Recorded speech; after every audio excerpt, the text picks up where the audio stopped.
Hello everyone, welcome to my channel. तो अभी अब हम बात करते हैं फंडामेंटल के अंदर हमारे नेक्स्ट लेसन की। और नेक्स्ट लेसन जो है हमारा, उसका नाम है एलिमिनेशन। तो एलिमिनेशन नाम है इसका, यानी कि उन्मूलन, यानी कि खत्म करना जड़ से किसी चीज को। ठीक है, तो लेसन है ये हमारा 21। तो इसमें हम कुछ लर्निंग ऑब्जेक्ट रहेंगे हमारे चैप्टर के अंदर। तो सारी की सारी जो की वगैरह है, जो हमारी टर्मिनोलॉजी वो इसके अंदर करेंगे। इसमें कॉन्स्टिपेशन से डायरिया, सारी मैनेजमेंट, प्रिवेंशन, तो इन सभी चीजों के बारे में डिस्कस करने वाले हैं। इसमें उनके ट्रीटमेंट है जो कॉलन के, इंटेस्टाइन्स के। ठीक है, तो सारी की सारी चीजें जो है इसमें डाइजेस्ट सिस्टम से रिलेटेड हमारी हैं। कैथराइजेशन किस तरीके से किया जाता है यूरिनरी ब्लैडर में, तो इन सभी चीजों के बारे में डिस्कस करेंगे इसके अंदर हम।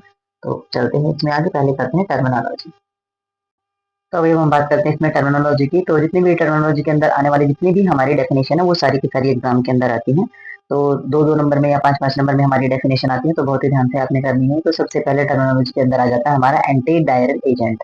तो भी जो एंटी डायरल एजेंट जो हमारे होते हैं, उन्होंने बताया है कि medication that act directly on the intestines to slow and bowel motility और the absorb excess fluid in the bowel. तो उन्होंने बताया कि एंटी डायरल एजेंट मतलब कि जो डायरिया को कम करने वाली जो दवाइयां होती हैं उनको एंटी डायरल बोला जाता है। तो एक ऐसे एजेंट होते हैं जो मेडिकल्स, यानी कि दवाइयां होती हैं जो डायरेक्ट इंटेस्टाइन्स का जो प्रोसेस होता है उसको स्लो कर देती हैं, और जो एजेप्शंस होता है ना, फ्लूइड के बाउल का जो एजेप्शंस होता है उसको क्या करती हैं, कम कर देती है, यानी कि उसको एजेप्शंस कर देती है। तो एजेप्शंस हो जाएगा तो उसमें क्या हो जाएगा, जो फ्लूइड है वो वैसे ही कम हो जाएगा, फ्लूइड कम हो जाएगा तो डायरिया की समस्या अपने आप ही मिट जाएगी।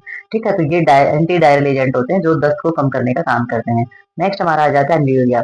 एन्यूरिया के अंदर इन्होंने बताया है the formation and the excretion of less than 100 ml of urine in 24 hour.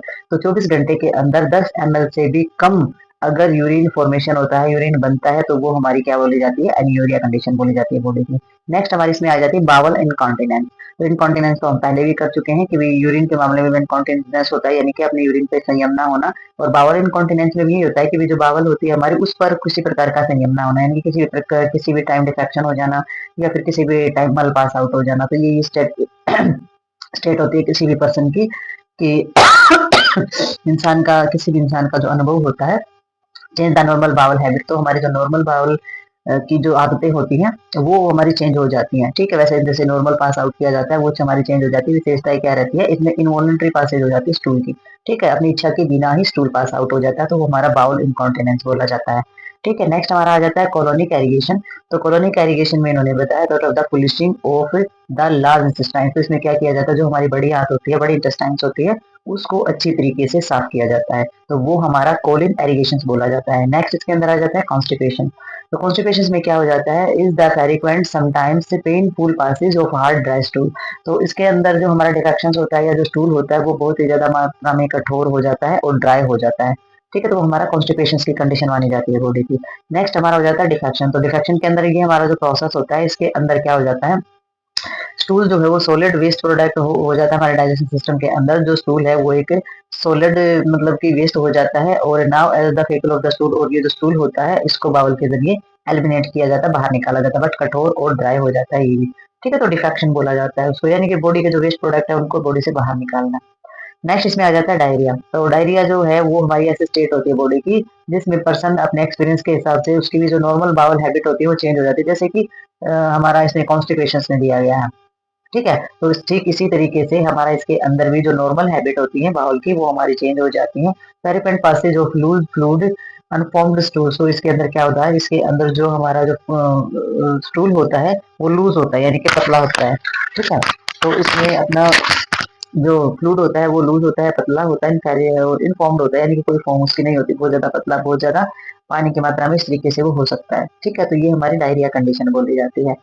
तो नेक्स्ट देखते हैं, जितनी भी हमारी जो डेफिनेशन होती है ये वही सारी की सारी शॉर्ट में डाली हुई है यूट्यूब पे। अगर तुमने समझना है इनको और अच्छी तरीके से तो शॉर्ट देख सकते हैं उसमें, और इनके रीजन, इनके कोज भी बताए गए हैं कि कोज क्या होते हैं, कौन सी प्रॉब्लम किस कारण से हो जाती है। तो नेक्स्ट देखते हैं इसके अंदर हम। तो भैया अब हम बात करते हैं डायजेरिया कंडीशन। तो ये जो डायजेरिया कंडीशन जो होती है उसके अंदर हमारी डिफिकल्टी होती है यूरिन पास आउट करने में।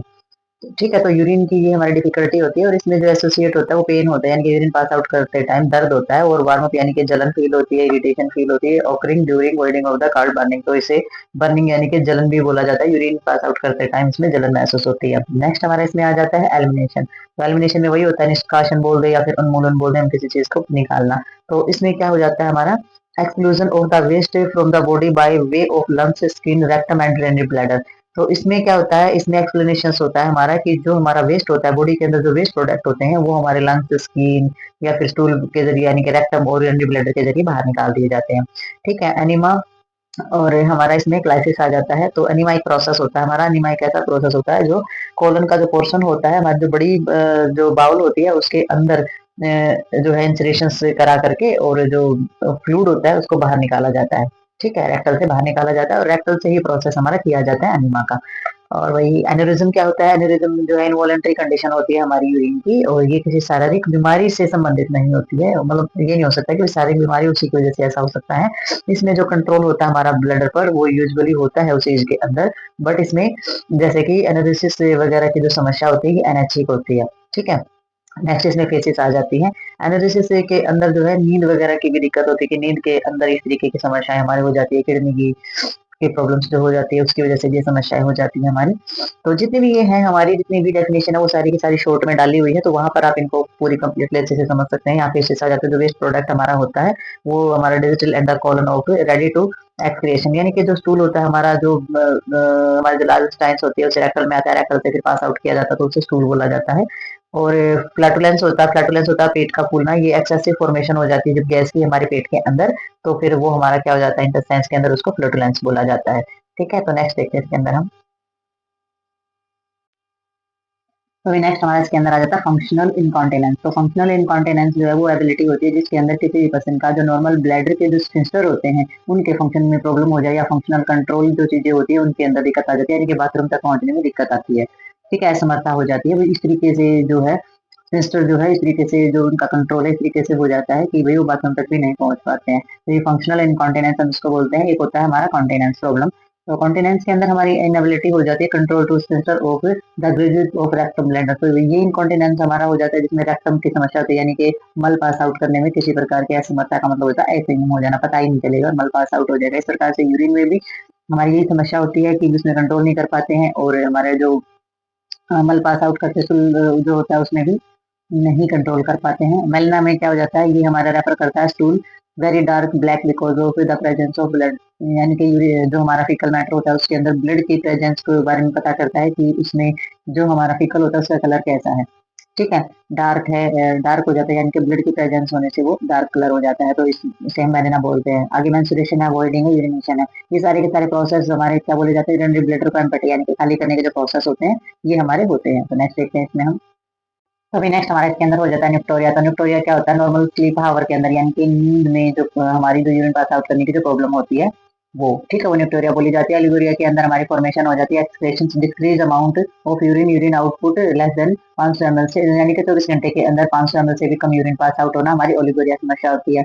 ओलिगोरिया हम किसको बोलते हैं, इसमें यूरिन की फॉर्मेशन जो होती है एक्सेसिव अमाउंट होता है यूरिन का, absence of the concurrent increase the fluid intake urinary output great than, तो इसमें भी 2500 से 3000 ml जो है 24 घंटे के अंदर कंसीडर किया जाता है। ये हमारा पोलियूरिया बोला जाता है, इनके यूरिन का ज्यादा पास आउट होना। ठीक है, और प्रोक्टोक्लाइसिस जो होता है ये हमारा क्या हो जाता है, प्रोक्टोक्लाइसिस एक तरीके का इंजेक्शन हो जाता है जो large quantity fluid in the rectum of the जप्सस इनटू द बॉडी। तो बॉडी के अंदर जो हमारा लार्ज इंटेस्टाइन से होती है उसमें जो फ्लूइड का जप्सस के लिए हमारा जो इंजेक्शन होता है वो लगाया जाता है। ठीक है, और जो पायूरिया जो होता है उसमें यूरिन के अंदर कंटेन पस, यानी कि यूरिन के अंदर पस वगैरह की समस्या हो जाना, पस एक एक्यूमुलेशन हो जाना, तो product of the inflammatory response. तो इसके अंदर क्या होता है, सूजन की जो रिस्पॉन्स होते हैं वो नजर आते हैं, तो हमारा पायूरिया होता है। नेक्स्ट इसमें रिफ्लेक्शन इनकॉन्टिनेंस आता है। रिफ्लेक्शन इनकॉन्टिनेंस का मतलब हो जाता है इनवॉलेंट्री लॉस होता है हमारे यूरिन का। ठीक है, तो इसमें समवेट जो हमारा प्रेडिक्टेबल जो हमारी चीजें होती हैं in traveller and the specific bladder volume of breath.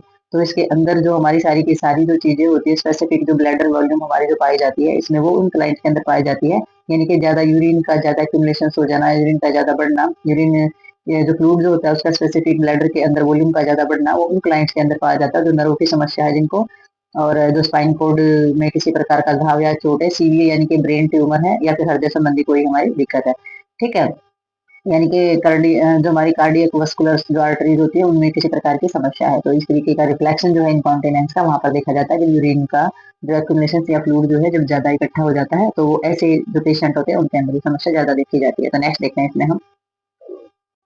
तो भाई इसमें जो है नेक्स्ट हमारा बताया गया है स्ट्रेनिंग एट स्टूल। तो स्ट्रेनिंग एट स्टूल में इन्होंने बताया कि happen with the person of the constipated with the force use of the excellence of stool, तो इसमें जो है फोर्स लगाया जाता है स्टूल को पास आउट करने के लिए। इसमें स्टैंडिंग ऑफ स्टूल का ये मतलब हो जाता है, ये एक तरीके का प्रोसेस है हमारा। प्रोसेस क्या है स्टूल को छानने का। स्टूल को कैसे छाना जाता है, जब सीवर जो पैरासाइटल्स जो प्रेजेंट हो जाए, कीड़े वगैरह हो जाते हैं ना पेट के अंदर, तो इसमें जो क्लाइंट का जो मल होता है, टेप वॉर्म जो होते हैं, एज ए ट्रीटमेंट उसको छाना जाना चाहिए स्टूल को, ताकि कीड़े जो उनका माउथ होता है और पता चल सके कि कीड़े जो है किस तरीके के हैं। तो इसमें टेप वॉर्म जो होते हैं वो इंश्योर किए जाते हैं। ठीक है, और जो क्लाइंट होता है अगर उसने छोटी मोटी चीज अगर कोई निकल ली है, स्मॉल ऑब्जेक्ट अगर उसने निकल लिया, तो वो भी स्टूल के अंदर स्ट्रेन होकर के इंश्योर हो जाता है कि वो चीज निकल गई है। ये हमारा स्ट्रेनिंग मेथड होता है, स्ट्रेनिंग ऑफ स्टूल बोला जाता है इसको। ठीक है, तो ये भी हमारा स्ट्रेनिंग ऑफ स्टूल, ये पर्सन के जो कॉन्स्टिपेटेड जो हमारी चीजें होती हैं उनको post use in the exclusion of stool, तो ये हमारा नॉर्मल मेथड होता है, और ये भी हमारा एक तरीके का स्ट्रेनिंग मेथड ही होता है। स्ट्रेस इनकॉन्टिनेंस में आ जाता है जो तनाव के कारण होता है, तो डन इसमें जो है इन्वॉल्वेंट्री हमारा जो लूज ऑफ स्मॉल अमाउंट, जैसे कि 50 ml तक का हमारा जो स्मॉल अमाउंट में जो लोशंस होते हैं वो लग सकते हैं, जैसे लूज मोशन हम इसको बोलते हैं। तो यूरिन के अंदर इन कंपाइनिंग या फिर सडन इंक्रीज हो जाती है हमारे इंट्राएब्डोमिनल प्रेशर की वजह से, खांसने से, छींकने से, ज्यादा हंसने से, वेट उठाने से या जंप करने से। ठीक है, तो वो हमारी ये क्या है, स्मॉल अमाउंट जो होता है हमारा जो फ्लूइड का, वो हमारा लॉस हो सकता है। और स्पोसिटरी जो होता है ये हमारी एक मेडिकल प्रिपेयर्ड से है, यानी कि एक तरीके की हमारी दवाई होती है जो ग्लिसरीन से बनती है, और ये इंसर्ट कराई जाती है रेक्टम के अंदर, और ये एडजस्ट कर ली जाती है हमारे लोकल सिस्टमेटिक इफेक्ट के कारण। और इसमें हमारे जो कॉनिकल्स या फिर हमारा ओवल सोल्ड सब्सटेंसेस की जो शेप होती है वो हमारी पाई जाती है, जैसे कि अंडाकार की, स्तंभाकार की जो शेप होती है, इजीली इंसरेशन कराई जा सकती है बॉडी की कैविटी के अंदर, यानी कि बॉडी के अंदर जो खाली और खोखली जगह होती है वहां पर अच्छे से इंसर्ट कराई जा सकती है, इसलिए डिजाइन की गई है ये। और ये हमारे बॉडी के टेम्परेचर के हिसाब से ही मेल्ट होती है, यानी कि बॉडी के टेम्परेचर के हिसाब से पिघल जाती है। तो एक तरीके की ये हमारी सुपोस्टिटी जो होती है, ये हमारी एक तरीके की दवाई होती है। ठीक है, तो नेक्स्ट देखते हैं इसमें हम। तो अभी नेक्स्ट हमारी जिसके अंदर कंडीशन होती है वो हो जाती है टोटल इनकॉन्टिनेंस। टोटल इनकॉन्टिनेंस का मतलब कि कंप्लीटली असेम होना। तो इसमें जो होता है कंटिन्यू हमारी वॉलेंट्री और हमारी अनप्रिडिक्टेबल लॉस होता है हमारे यूरिन का। नॉन डिसेंडेड ब्लडर, तो इसमें डिसेंडेड होता है ब्लडर, इसमें डिसेंडेड होता है नहीं, यानी कि मतलब पूर्ण रूप से असंयम हो जाता है इसके अंदर, यानी कि यूरिन को रोक ही नहीं पाता है पेशेंट। ठीक है, तो नेक्स्ट इसमें हमारा आ जाता है यूरिन इनकॉन्टिनेंस, अर्ज बोला जाता है इसको। अर्ज इनकॉन्टिनेंस के अंदर हमारा क्या हो जाता है, इसमें यूरिन का लॉस होता है, strong feeling of need to urinate, तो यूरिन को पास करने की बहुत ही स्ट्रॉन्ग फीलिंग होती है। फ्रीक्वेंसी डाइजूरिया, यानी कि जलन महसूस होगी, रात को पेशाब करने की जो प्रॉब्लम होती है, तो कम्प्लीटली हमारा इनकॉन्टिनेंस बोला जाता है। और यूरिनरी इनकॉन्टिनेंस जो हमारा होता है इसके अंदर इन्वॉल्व होता है, इसमें इनवॉलेंट्री लॉस होता है हमारे यूरिन का ब्लडर से, और इसमें स्ट्रेस और अर्ज reflection functional and total incontinence इसके अंदर होता है। तो रिफ्लेक्स भी होता है, इसमें अर्ज वाली समस्या भी होती है, यानी कि जलन महसूस होना, रात को पेशाब करना, तनावपूर्ण स्थिति होना, तो ये सारी चीजों के कारण ऐसा हो सकता है। तो यूरिनरी इनकॉन्टिनेंस हमारी प्रॉब्लम हो सकती है। यूरिनरी रिटेंशन हो जाता है, इसमें इनएबिलिटी होती है, यानी कि ब्लैडर को खाली करने की जो चीजें होती हैं उसके अंदर एबिलिटी नहीं रहती है, इनएबिलिटी हो जाती है, मतलब कि पूर्ण रूप से खाली नहीं हो पाता है ब्लैडर। तो इसमें जो पर्सन होता है वो अनेबल होता है हमारी, यानी कि उसको ब्लैडर की फुलनेस जो होती है ना उसको पता नहीं चलता, वो अनेबल होता है इस चीज को जानने में कि भी हमारा जो ब्लैडर है वो फुल हो चुका है। और जो ब्लैडर की जो नेक होती है या फिर एक्सटर्नल यूरेथ्रल जो हमारे स्पिंस्टर होते हैं वो स्थिर हो जाते हैं, और वो स्थिर हो जाने के कारण जो allow urine the pass from the body, तो हमारा जो यूरिन होता है वो बॉडी से पास आउट हो जाता है। ठीक है, वो हमारा यूरिनरी रिटेंशन बोला जाता है। आगे हमारा आ जाता है यूरिनरी रिटेंशन से विद ओवरफ्लो, तो ये हमारा कब हो जाता है यूरिनरी रिटेंशन से ओवरफ्लो में कब हो जाता है, जब loss of small amount of urine, तो इसमें क्या हो जाता है जब ओवर डिस्टेंड हो जाता है हमारा ब्लैडर। ठीक है, तो ब्लैडर जो पूरी धारण हो जाता है, यानी कि ओवर डिस्टेंड हो जाता है, तो लॉस हो जाता है हमारा स्मॉल अमाउंट ऑफ यूरिन, तो हमारा यूरिनरी रिटेंशन बोला जाता है ओवरफ्लो के साथ। ठीक है, जब ज्यादा ओवरफ्लो हो जाता है तब यूरिन का कुछ अमाउंट हमारा बाहर निकलता है, तो ये बोला जाता है। तो जितनी भी हमारी डेफिनेशन थी इसमें मैंने थोड़ा सा मोटा मोटा सा बताया, ज्यादा डीपली इसके अंदर नहीं समझाया है, क्योंकि डीपली जो ये सारी की सारी जो कंडीशन है ये सारी की सारी शॉर्ट के अंदर डाली जाएंगी, तो शॉर्ट में जाकर के आप इन सबको समझ सकते हो, आराम से देख सकते हो, इनके कोर्स भी जान सकते हो। ठीक है, तो इसमें तो मैंने बस एज ए लेसन ये डाला है ताकि तुम्हारे पास डेफिनेशन रहे रिटर्न करने के लिए, लेकिन समझने के लिए इसको शॉर्ट में देख सकते हैं आप। ठीक है, तो नेक्स्ट वीडियो की तरफ चलते हैं अभी।